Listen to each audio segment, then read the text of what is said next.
안녕하세요. 개념이라곤 밥 말아먹은 어머님과 신우 때문에 이혼한 20대 여성입니다. 사람들이 왜 그런 말 하잖아요. 돈 많으면 뭐하냐 인간이 돼야지. 그리고 저는 그 말이 딱 저희 신우를 위한 말이라고 생각합니다. 사람이 아무리 잘나면 뭐해요. 지 부모 알기를 개떡같이 알고 다른 사람 알기를 지 발톱의 때만도 못하게 하는데. 하긴 그 모양이니까 지가 저지른 일도 끝까지 남한테 떠넘기고 그런 거겠지만요. 아무튼 이런 개망나니 같은 집구석하고 제가 어쩌다 연을 맺게 된 거냐면 다 남편 때문이죠 뭐. 남편과 저는 떡집에서 만났어요. 저는 떡집 주인이었고 남편은 손님이었죠.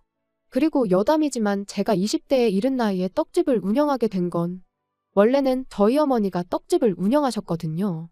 그런데 하루는 저희 어머니께서 손목을 크게 다치시면서 얼떨결에 제가 도맡게 됐네요.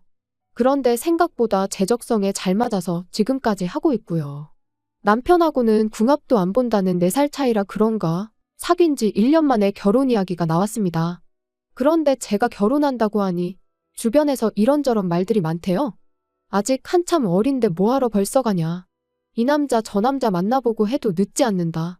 그런데 그때는 콩깍지가 씌어도 단단히 씌어 있었는지 그런 말이 별로 귀에 들어오질 않았어요. 게다가 그 당시 저는 결혼을 미루고 이뤄야 할 만큼 큰 목표도 없었으니까요. 하지만 돌이켜 생각해보면 그럼에도 불구하고 저로 하여금 결혼을 망설이게 한 쎄한 일이 있었는데 그건 바로 남편의 누나, 신우였습니다. 신우는 처음부터 저에게 호의적이지 않았어요. 결혼 이야기가 나오고 처음 시댁에 인사를 드리러 갔던 날이었습니다. 주변에서들 어찌나 겁을 주던지 이래저래 긴장을 많이 하고 갔었죠. 하지만 다행이랄지 시부모님께선 두 분 다 저한테 오느라 고생했다며 반갑게 맞아주셨습니다. 그런데 제가 뭐라고 대답할 새도 없이 저쪽 소파에 앉아있던 신우가 저를 기분 나쁘게 위아래로 훑어보고는 에어컨 빵빵하게 나오는 차 타고 왔을 텐데 무슨 고생이냐며 어머님 아버님께 무안을 주는 거예요. 그리고 당연히 저도 어찌나 무안하던지. 게다가 신우의 막말은 거기서 끝이 아니었습니다. 식사 후 다 같이 모여 앉아 커피를 마시며 이런저런 이야기를 나누고 있었는데 대뜸 저더러 진짜 말이 안 통한다더니 수준 차이가 이런 건가 하고는 혼자 피식 웃는 게 아니겠어요? 어이가 없었죠. 어떻게 사람을 면전에 두고 수준을 운운하나요? 물론 솔직히 말해서 신우 조건이 저에 비해 월등히 좋은 건 맞아요. 학교도 뭐 듣자 하니 명문대를 나왔고 돈도 잘 버는지 시부모님 생활비로 매달 200만 원씩 드리고 있다 했으니까요. 하지만 그렇다고 해도 사람을 대놓고 무시해도 되는 건 아니잖아요. 신우의 비웃음을 보고선 저는 잠깐 생각을 했습니다. 그냥 넘어갈까? 아니면 나도 한마디 할까? 그런데 만약에 제가 그냥 넘어가면 왠지 앞으로도 신우가 저를 막대할 것 같은 거예요. 그래서 결국 저도 한마디 했습니다. 수준 차이라기보다는 세대 차이 아니겠냐고요. 그리고 제가 없는 말을 한 것도 아니었어요. 실제로 신우가 저보다 8살이나 많았으니까요. 아무튼 제가 그렇게 신우 말을 받아치기가 무섭게 집안의 공기가 말 그대로 얼어붙었습니다. 저희 남편은 물론이고 시부모님까지 신우 눈치를 살피느라 정신이 없었죠.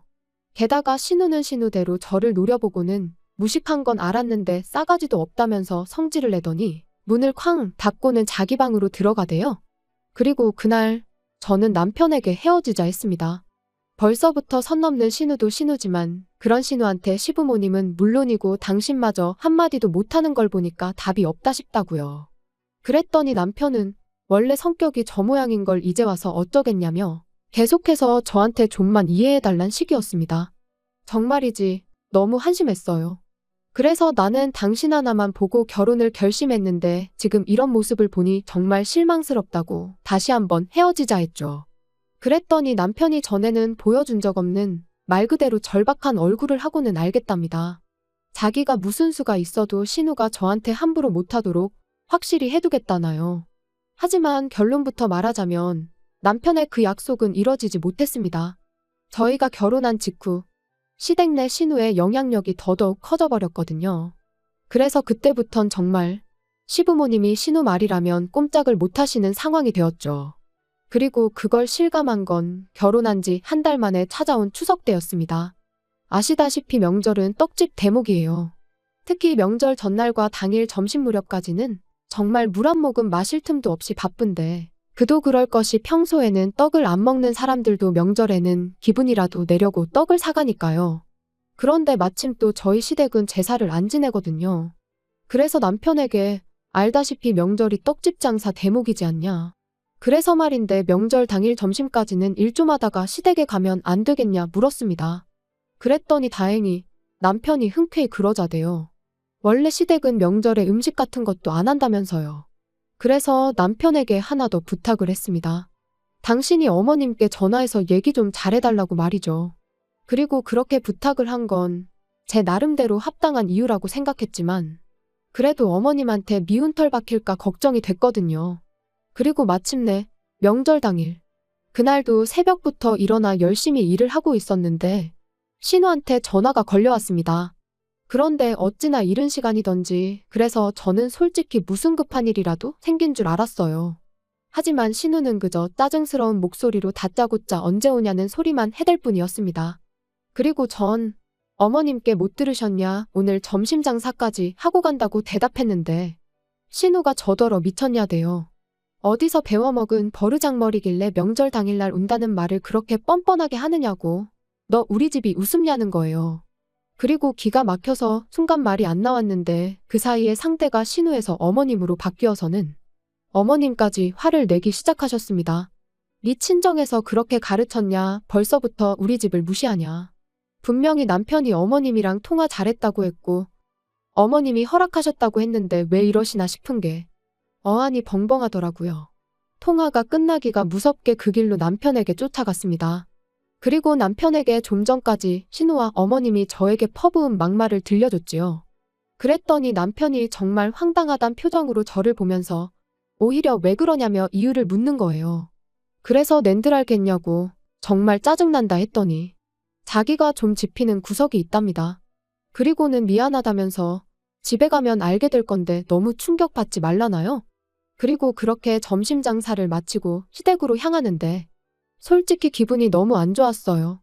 친정 부모님하고는 내내 장사만 하고 정작 아침부터 밥 한 끼 제대로 먹지도 못했는데 정작 오라고 기다리는 것도 아니고 욕이나 하는 사람들을 보려고 가야 하는 제 신세가 참으로 서글프다 싶었죠. 그래서 가는 내내 차 안에서 눈물을 얼마나 쏟아냈는지. 그리고 그 서러운 마음이 다 가라앉기도 전에 시댁에 도착했는데 오느라 고생했다 뭐 그런 말은 고사하고 오히려 본체만 채 그냥 없는 사람 취급을 하더라고요. 그뿐인가요?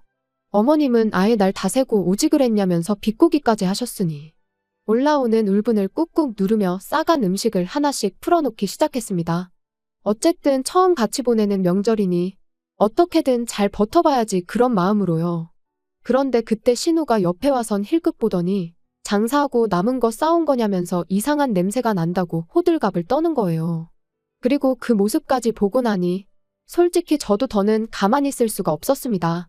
그래서 저도 가져간 음식을 도로 치우면서 먹기 싫으면 안 먹으면 그만이지 왜 말을 그렇게 하냐고 쏘아붙였죠. 그랬더니 너 지금 나 가르치냐 네가 뭔데 나를 가르치냐. 혼자 아주 난리가 났더라고요.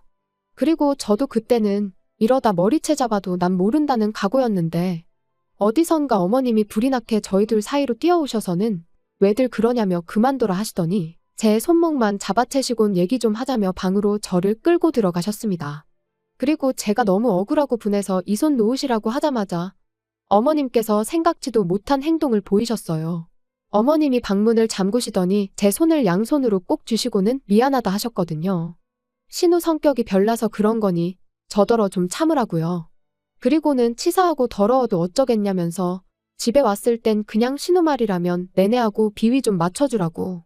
그래야 당신이 편하다는데 이게 다 무슨 소린가 싶대요.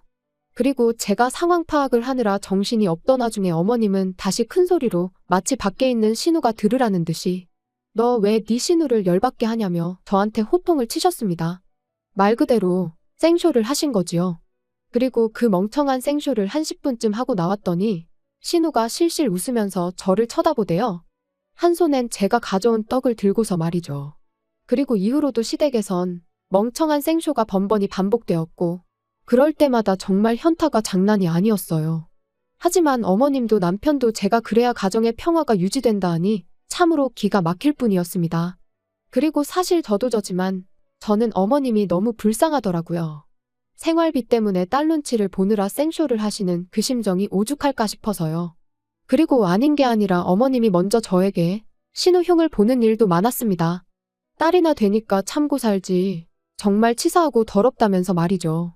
그리고 이제 와서 말이지만 어머님이 신우흉을 보실 때면 저는 마치 제가 어머님과 한편처럼 느껴졌고 그럴수록 신우는 더 얄밉게 보였거든요.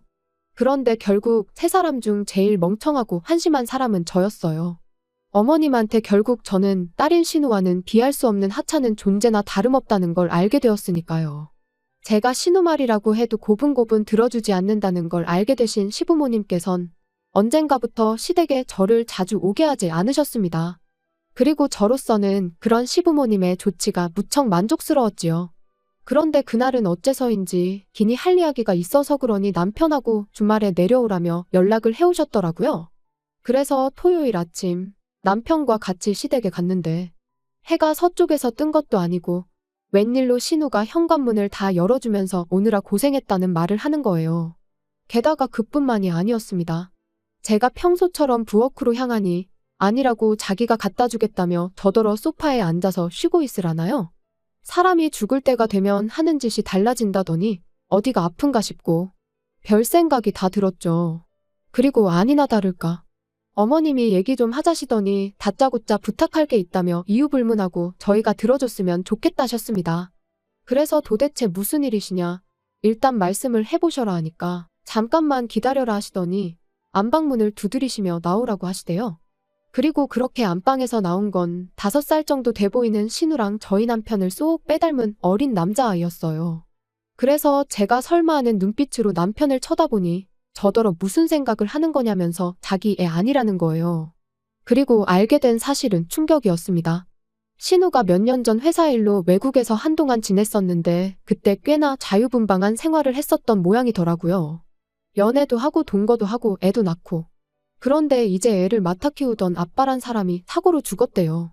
그래서 그 아빠란 사람 가족들이 이제 신우더러 키우라고 애를 데리고 왔다나요? 무슨 드라마에서나 볼 법한 이야기를 듣고 있자니 이건 뭐 말이 안 된다 싶은 게 현실감이 하나도 없었어요. 그런데 그때 어머님께서 이제 상황 파악이 좀 되느냐며 하시는 말씀이 그래서 말인데 애를 저희 호적에 올려달랍니다. 미혼이 신우 호적에 올릴 수는 없지 않냐면서요. 어이가 없었어요. 그게 부탁한다고 들어줄 일이 아니잖아요. 그래서 당연히 고민할 것도 없이 안 된다고 했습니다. 그리고는 당신도 무슨 말이라도 해보라는 표정으로 남편을 쳐다봤는데 글쎄 이 인간이 한다는 말이 애 하나 우리 호적에 올린다고 우리가 큰 피해를 입고 그러는 건 아니지 않냐. 가족끼리 그 정도는 도와줄 수 있는 거 아니냐. 말 그대로 헛소리를 찍찍해 대더라고요. 그래서 그럴 것 같으면 나랑 헤어지고 네 호적에나 올리라고 했어요. 그랬더니 어머님이 뜬금없이 하시는 말씀이 당신이 저를 왜 며느리로 들였는 줄 아냐입니다. 다른 조건은 하나도 안 보고 인성 하나만 봤대요. 그러면서 저더러 당신 실망시키지 말라는데 어이가 없어서 누가 들으면 얼마나 차이나는 결혼 허락해 주신 줄 알겠다 받아쳤습니다. 실제로 결혼 비용을 남편이 더해온 것도 아니고 벌이로만 놓고 보면 제가 더 벌거든요. 그뿐인가요? 아마 모르긴 몰라도 다 까놓고 비교하면 부모님 재산도 저희 부모님이 훨씬 많으실걸요? 그런데 무슨 인성만 보고 며느리로 들였다는 말씀을 하시는 건지. 게다가 가뜩이나 열받아 죽겠는데 남편은 남편대로 저한테 지금 몇 사람의 인생이 걸려있다면서 부담스러운 소리나 짓거리고 있었으니 이런데도 내가 이 인간이랑 살면 나야말로 등신이다 싶더라고요. 그래서 남편한테 그러니까 나랑 이혼하고 네 호적에 올리라고 소리를 질렀습니다. 그랬더니 이제 어머님까지 너가 뭐 얼마나 대단해서 우리가 너한테 지금 절절매는 줄 아냐면서 그러래요. 이혼하라고요. 그래서 저도 뭐 뒤도 안 돌아보고 제 가방하고 차키만 챙겨서 나왔는데 남편이 불이 났게 쫓아나와서는 정말 왜 이렇게 일을 크게 만드냐면서 호적에 올리라는 거지 대신 키워주라는 것도 아닌데 너무 예민하게 굴지 말라는 거예요. 어이가 없었죠. 그래서 됐다고 너랑 더는 말 한마디도 섞고 싶지 않으니 이 손 놓으라고 했습니다. 그리고는 가서 네 누나가 싸질러 놓은 똥이나 치우면서 살라니까 지도 더는 할 말이 없는지 아무 말도 안 하고 입술만 잘근잘근 깨물더라고요. 그리고 결국 며칠 뒤 남편에게 다시 연락이 와서는 정말 이혼밖에 방법이 없겠냐대요. 자기가 그렇다고 누나랑 엄마를 버릴 수는 없지 않냐면서요. 남편다운 말이었어요. 그래서 결국 이혼했습니다. 협의 이혼이라 생각보다 일은 쉽게 진행됐지요.